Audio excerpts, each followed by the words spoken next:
안녕하십니까. 오늘 발표를 맡게 된 김우진입니다.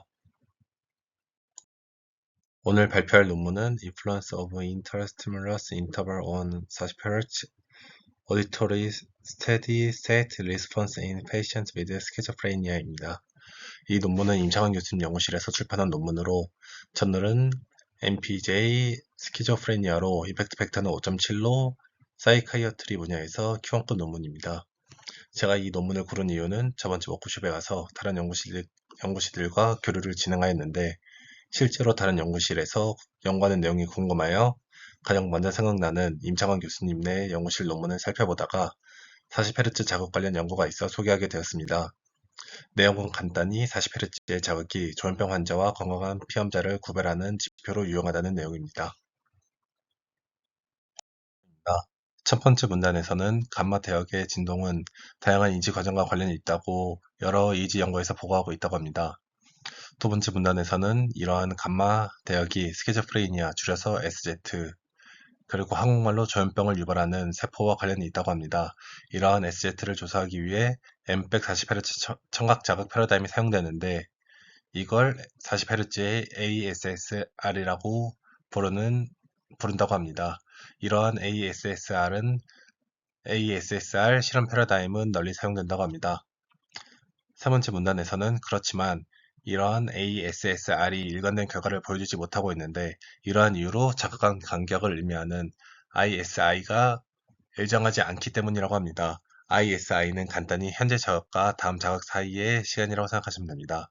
이러한 자극한 간격이 3초 이상에서는 SZ 환자를 구별할 수 없었고 1초 이하의 짧은 ISI에서만 이러한 SZ 환자를 구별할 수 있었다고 합니다. 그러나 이러한 ISI의 영향을 연구한 사능 연구는 없었다고 합니다.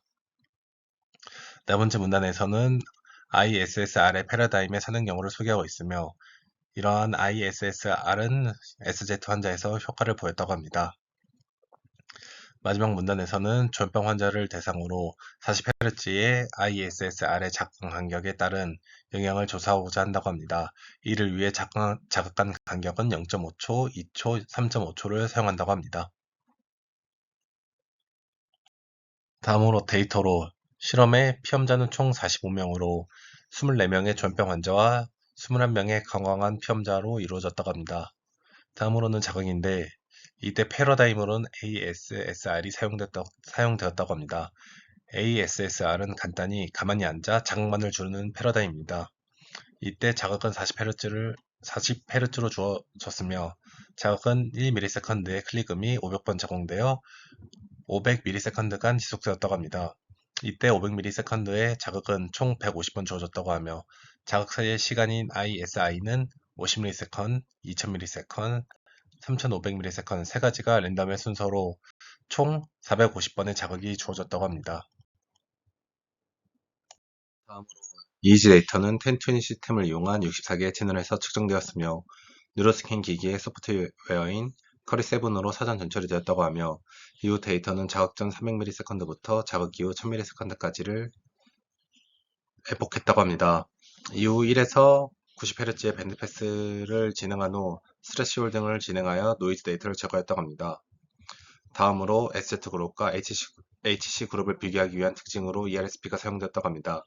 ERSP는 FFT를 250ms의 윈도우 크기에 5ms의 해밍 윈도우를 사용하여 FFT를 진행하였다고 하며 이때 범위는 마이너스 175ms부터 875ms까지를 사용했다고 합니다. 추가로 이 파워와 위상으로 나누어 추가 분석이 되었다고 하는데 위상은 ITC가 사용됐다고 합니다. ITC는 간단히 위상을 이용하여 트라이얼마다 자극에 대한 반응이 일관적인지를 나타내는 지표입니다. 이때 주파수 범위는 36에서 45Hz의 평균값을 사용했다고 합니다. 또한 ASSR 패러다임에서 주로 사용되는 지표에 대한 파워와 위상에 대해 분석을 진행하였다고 하는데 지표는 세 가지로 나누어져 있습니다.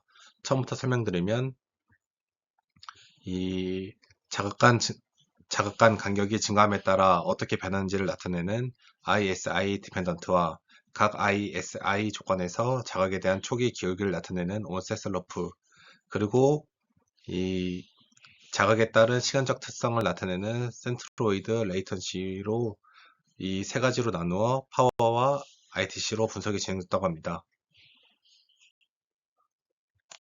다음으로 결과입니다.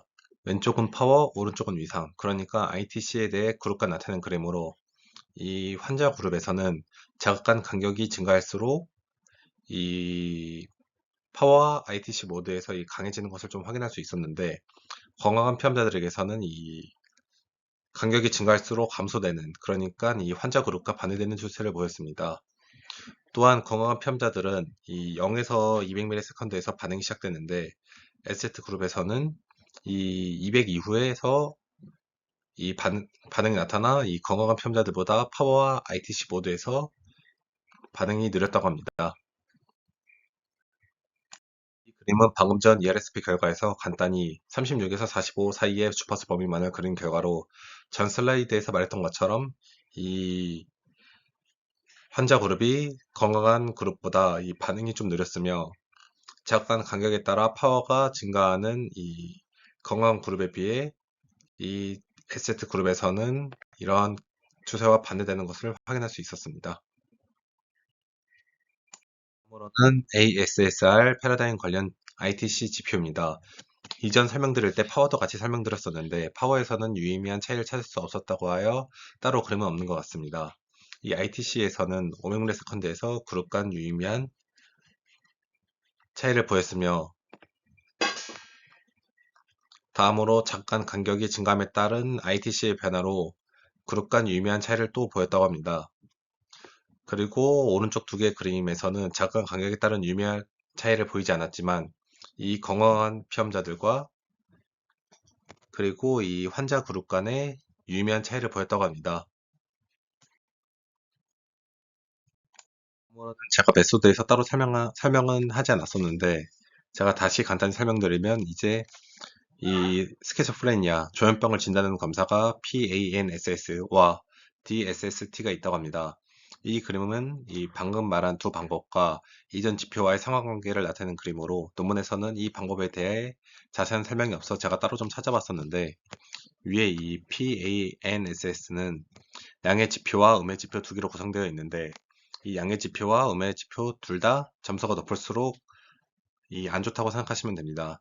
이 PANS와 NS의 양의 지표와 음의 지표 모두에서 ISI, Dependent ITC와 유의미한 양의 상관관계를 보였다고 하며 이 DSST 검사에서는 ITC 온셋 슬로프와 양의 상관관계, 이 ITC 센트로이드 레이턴시와는 음의 상관관계를 보였다고 합니다.